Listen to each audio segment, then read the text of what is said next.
We focus starting today with the economy.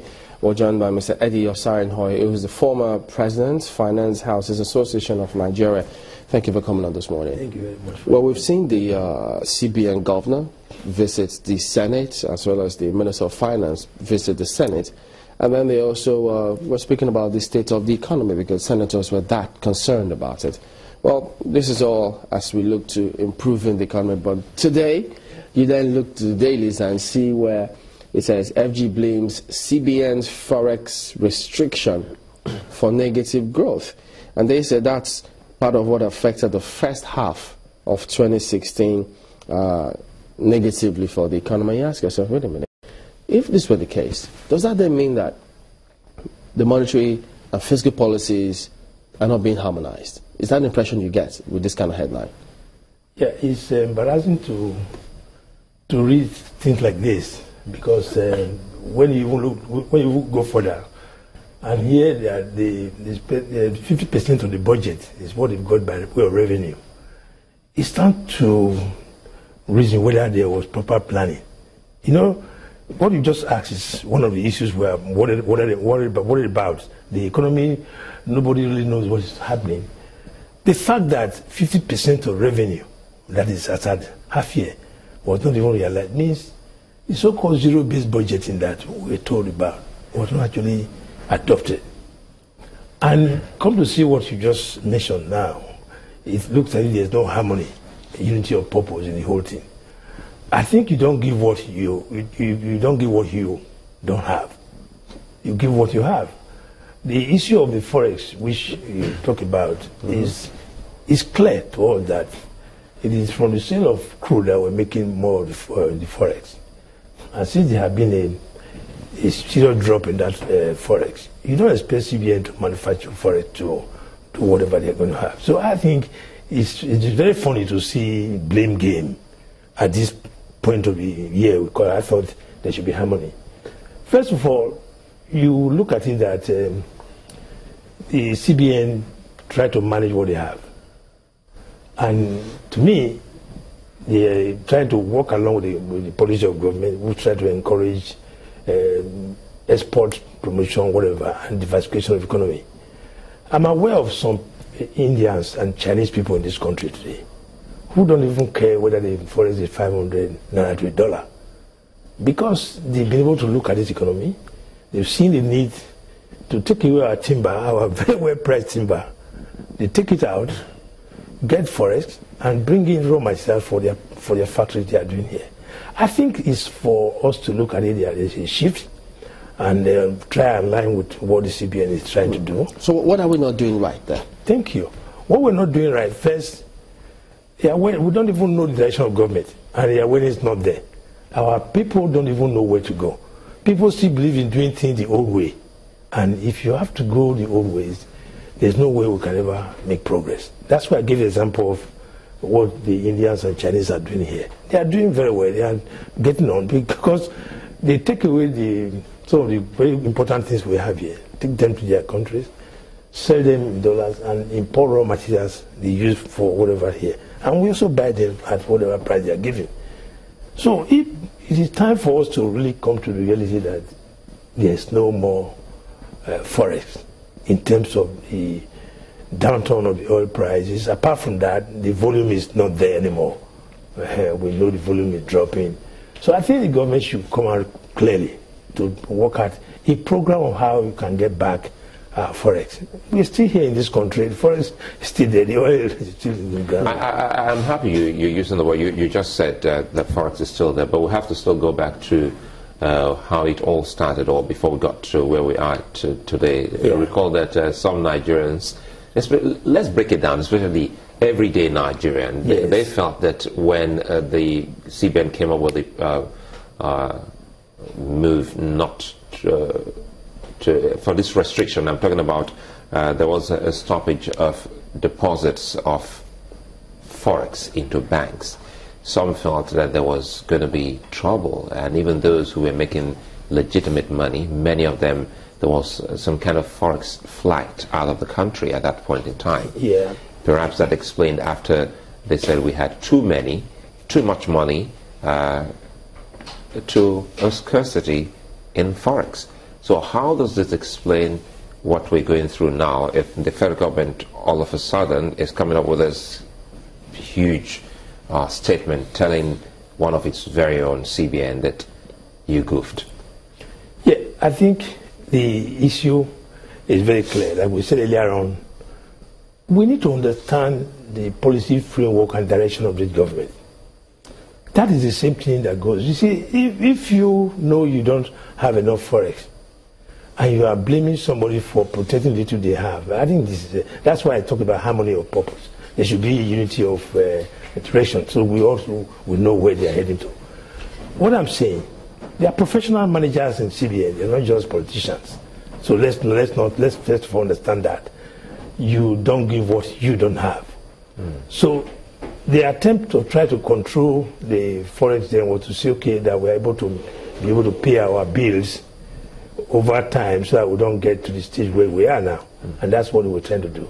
And if you really come to look at it, there were so many leakages from the forex, like the Bureau de Change thing. We've discussed that here before. That was actually a major area of wastage. And so they had to block it. The BDC? Yes, I see that. Because like I said earlier on, there's no country in the world where you see CBA funding BDC. I mean, we all travel. BDCs are made to take in some people that have currency from the trip. You travel, you sell, and they also sell to those who want to buy. And not to go to the CBN and take allocation. That was a misnomer. First, if you have a business, like I said, you have a marketing department who will go out sourcing for your raw material, and then you find a way to sell it. Not to go and take some free laje somewhere and sell back to people, and they think get going on. That was a misnomer. I think I'm one of those who support them blocking that, because we also run the business in this economy. We don't have that free gift. So that is one thing. That's by the way. But the issue we're trying to discuss here today is that we kept talking about diversification of the economy. Yeah. This is the right time to diversify the economy.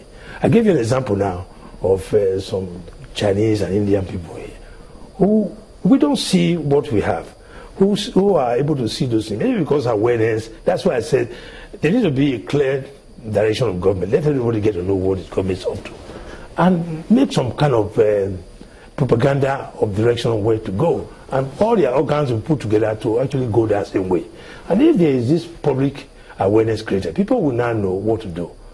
But is it that we don't see what we have, or that we're not applying a lot more regulatory and giving that framework to ensure that the local industries here are strengthened and take advantage of what we currently have?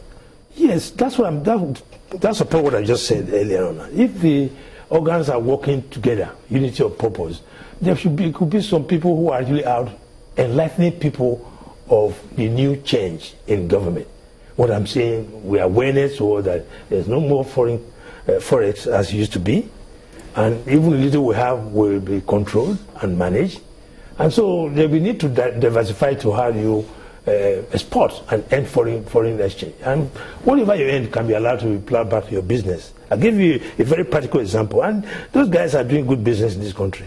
You know what I'm saying? They are doing very well because they have people who they can get their raw material at the price. So what I mean, they've sold some of the things they took away here, and they are able to access raw materials there. And they come in here and sell their finished product. Makwe, I would like to ask a question. Go ahead, Makwe.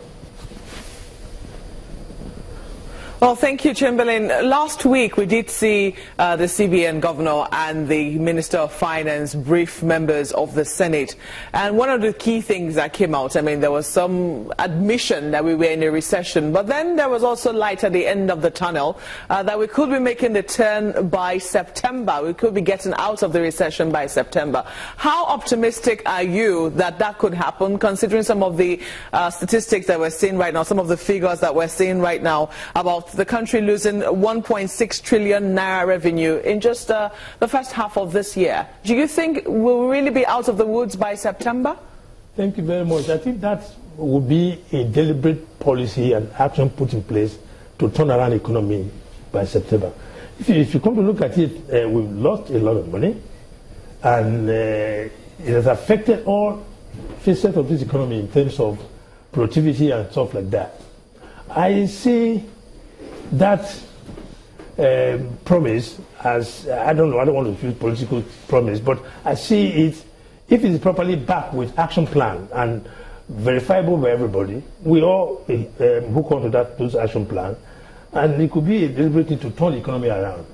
But I also wonder how, within 2 months, July is almost over now, how in 2 months you're able to make a turnaround when we don't even know how you're going to go about that. That's the issue I'm worried about, Bankwe.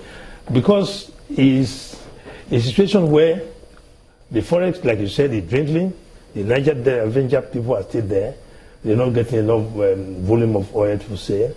And instead of working out ways to make sure there are things to be done, we are hearing a battle of war over everywhere. I don't think that's good enough for us now. Rather, we should think of how we can... I think... Yeah.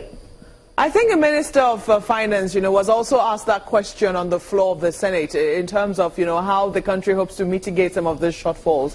And she said she was also asked the question about budget implementation, how much she thinks that they will be able to go, how far they will be able to go with the 2016 budget. And she said that she would have a clearer picture by September, because that's when earnings of companies are supposed to be coming in. How feasible is it then that when earnings of companies are supposed to be coming in by September, is the same time that the country will be heading out of a recession? You think that those two could go together? Yeah, I think what she was targeting was income from the company's corporate tax is a major area where they look at making money. What she's looking at that time, there will be companies that will submit their account for taxation, and that actually will bring in more money. But I think if you reconcile that with the need of getting it out of September, I think that's not a feasible thing at all. Let us be realistic here. I'm worried that we are in July. We have just 2 months to go. I don't know what magic we're going to do now to turn it around within 2 months, because my major concern, hear me, is that we don't even know the policies of government that will make this thing happen.